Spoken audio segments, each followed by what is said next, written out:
Pembacaan Alkitab kita, Yesaya pasal 45 ayat 1 sampai 8. Tuhan memanggil Kores sebagai alatnya. Beginilah firman Tuhan. Inilah firmanku kepada orang yang kuurapi, kepada Kores yang tangan kanannya kupegang, supaya aku mendudukkan bangsa-bangsa di hadapannya dan melucuti raja-raja, supaya aku membuka pintu-pintu di hadapannya, dan supaya pintu-pintu gerbang tidak tinggal tertutup. Aku sendiri berjalan di depanmu dan hendak meratakan gunung-gunung. Aku hendak memecahkan pintu-pintu tembaga dan mematahkan palang-palang besi. Aku akan memberikan kepadamu harta benda yang terpendam dan harta kekayaan yang tersembunyi, supaya engkau tahu bahwa akulah Tuhan Allah Israel yang memanggil engkau dengan namamu. Oleh karena hambaku Yakub dan Israel pilihanku, maka aku memanggil engkau dengan namamu dan memberimu gelar, sekalipun engkau tidak mengenal aku. Akulah Tuhan dan tidak ada yang lain, kecuali aku tidak ada Allah. Aku telah mempersenjatai engkau, sekalipun engkau tidak mengenal aku, supaya orang tahu dari terbitnya matahari sampai terbenamnya bahwa tidak ada yang lain kecuali aku. Akulah Tuhan dan tidak ada yang lain, yang menjadikan terang dan menciptakan gelap, yang menjadikan damai sejahtera dan menciptakan malapetaka. Akulah Tuhan yang membuat semuanya ini. Hai langit, teteskanlah keadilan dari atas, dan baiklah awan-awan mencurahkannya. Baiklah bumi membuka diri dan bertunaskan keselamatan, dan baiklah ditumbuhkannya keadilan.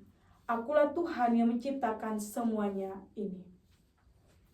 Shalom jemaat Tuhan yang terkasih. Tema kita pada saat ini, siapapun bisa Tuhan pakai. Shalom sekali lagi untuk kita semua. Ingin saya bertanya, Bapak Ibu dalam menjalani kehidupan, apakah dengan penuh harapan, tujuan, ataukah hanya menjalani hidup dengan kekuatan logika dan pemikiran sendiri? Bapak Ibu, ketika pertanyaan ini saya sampaikan, ini pernah menjadi bagian refleksi yang sangat amat penting dalam hidup saya. Pesimis dan tanpa arah itu terjadi dalam kehidupan saya. Dan saya rasa Bapak Ibu pun mengalaminya sama seperti saya, tetapi dalam kondisi yang berbeda. Ketika hal itu kita rasakan, rasanya gelap, kosong, dan sendiri. Mari kita lihat kehidupan Kores. Dia adalah raja kecil di Persia, keturunan Media. Secara historis dan religius, Kores dan bangsanya Media Persia tidak mengenal Yahweh, Allah Israel. Mereka dikenal kafir oleh kita. Dalam bahasa Ibrani, goim, jamak dari goi berarti bangsa-bangsa lain di luar Israel yang tidak mengenal Allah Yahweh. Dengan kata lain, non-Yahudi yang tidak hidup di bawah perjanjian dengan Yahweh.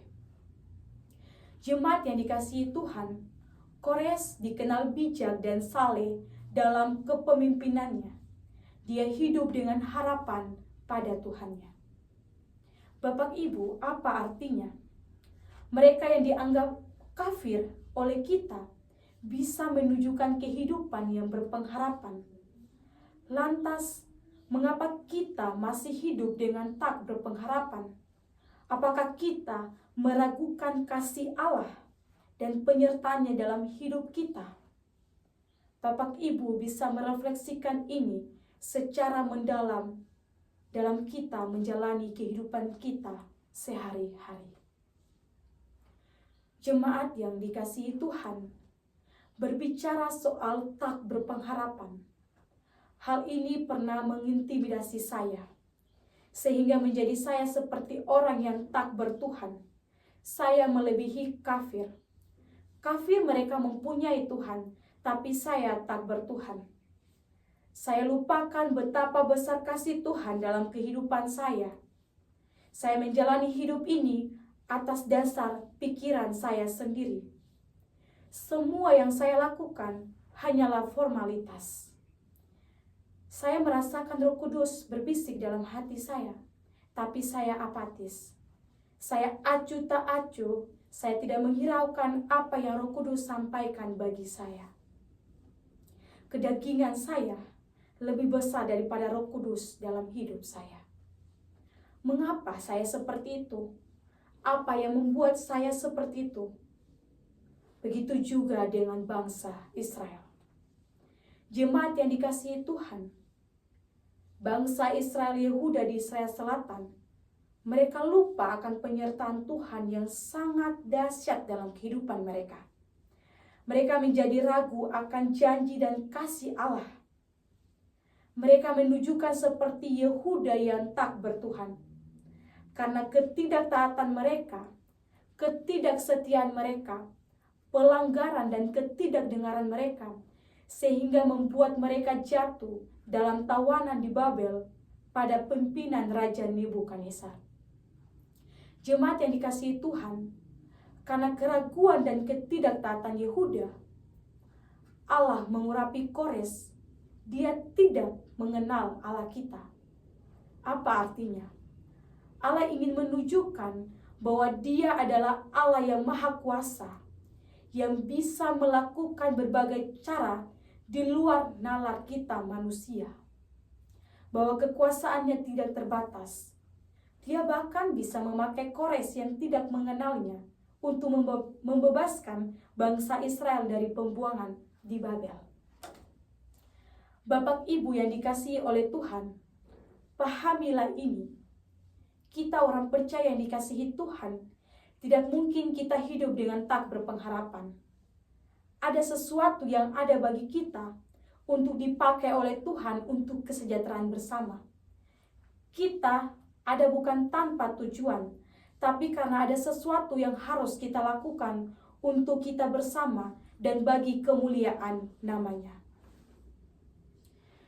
Jemaat yang dikasihi Tuhan, saya pernah dihubungi oleh teman saya. Dia mengatakan bahwa hidupnya selalu jatuh bangun dalam dosa yang sama yang dia lakukan. Sampai dia berkata, mungkin Tuhan sudah bosan dengan saya, kecewa dengan saya, karena saya selalu jatuh dalam kesalahan yang sama yang saya lakukan. Dia mulai pudar kepercayaannya kepada Tuhan. Ketika dia mengatakan hal seperti itu, Bapak Ibu, apa yang saya lakukan? Saya memberhentikan pemikiran saya sejenak. Saya berdoa dalam hati saya dan saya bertanya kepada Tuhan, Bapak, apa yang harus saya katakan kepada dia? Dan Roh Kudus berbisik dalam hati saya bahwa berbicaralah kepada dia lewat pengalamanmu bersama saya. Saya katakan kepada dia, saya pernah berada dalam posisimu. Saya pernah kehilangan kepercayaan saya terhadap Tuhan. Dan saya mengatakan, saya pernah berpikir untuk mengakhiri hidup saya. Tapi hal itu tidak terjadi. Karena kasih Tuhan dalam hidup saya lebih besar dari pemikiran saya yang keliru terhadap diri saya dan lingkungan di sekitar saya. Ini seperti bangsa Israel yang meragukan Tuhan, tidak percaya kepada Tuhan, krisis spiritualitas dan moral yang berulang kali jatuh di dosa yang sama, yang mengecewakan Tuhan. Tapi Tuhan tidak pernah meninggalkan mereka. Tuhan membebaskan mereka dengan cara yang tak mereka pikirkan.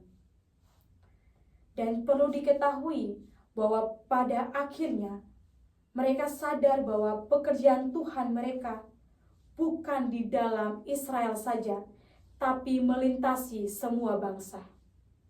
Maka dari itu, ini sesuai dengan tema kita, siapapun bisa Tuhan pakai. Jemaat yang dikasihi Tuhan, apa yang bisa kita pelajari? Ada dua hal. Yang pertama, pemakaian Tuhan yang inklusivitas. Apa maksudnya? Jemaat yang dikasihi Tuhan, mungkin ada dari kita yang bertanya kepada dirinya sendiri, kualitas apa yang ada pada saya yang bisa Tuhan pakai untuk kemuliaan namanya? Tapi mungkin ada yang merasa sudah tidak layak dipakai Tuhan karena saya berdosa, cacat, dan hina. Ada yang mungkin berpikir bahwa, ya, hidup saya begini saja, kemanapun arus dan ombak laut. Tapi Bapak Ibu, lewat khotbah hari ini yang saya sampaikan, bahwa jangan menciptakan batas bagi Tuhan untuk pemakaiannya yang luar biasa. Bapak Ibu lihat Kores, dia tidak mengenal Tuhan, dia orang kafir, tetapi dia mendengarkan Tuhan, sehingga dia dapat menaklukkan Babel yang berkuasa kejam pada saat itu. Bapak Ibu, kita adalah orang percaya yang memiliki iman dan harapan. Berharaplah kepada Tuhan yang menjadi dasar sumber hidup kita. Yang kedua, yang terakhir, jadikan Dia walang di hati kita. Apa maksudnya Bapak Ibu? Saya mengambil kata khas dari kami orang Maluku, walang yang artinya rumah kabong. Ini adalah rumah kecil tempat petani mengumpulkan berbagai hasil kebun di walang atau rumah kabong. Apa maksudnya? Bapak Ibu, ketika menghadapi berbagai kondisi hidup yang tidak mengenakan, tekanan hidup yang berat, masalah yang tak kunjung selesai, salurkan itu di walang. Sampaikanlah kepadanya. Jangan sampaikan kepada manusia yang bisa saja mengecewakan. Sampaikan dahulu kepada Tuhan, supaya apapun yang menjadi kendala bisa Tuhan perbaiki, sehingga kita tetap berada dalam lingkaran kasih-Nya dan menjadi orang-orang yang dipakainya untuk kemuliaan namanya. Tuhan Yesus memberkati kita semua. Shalom.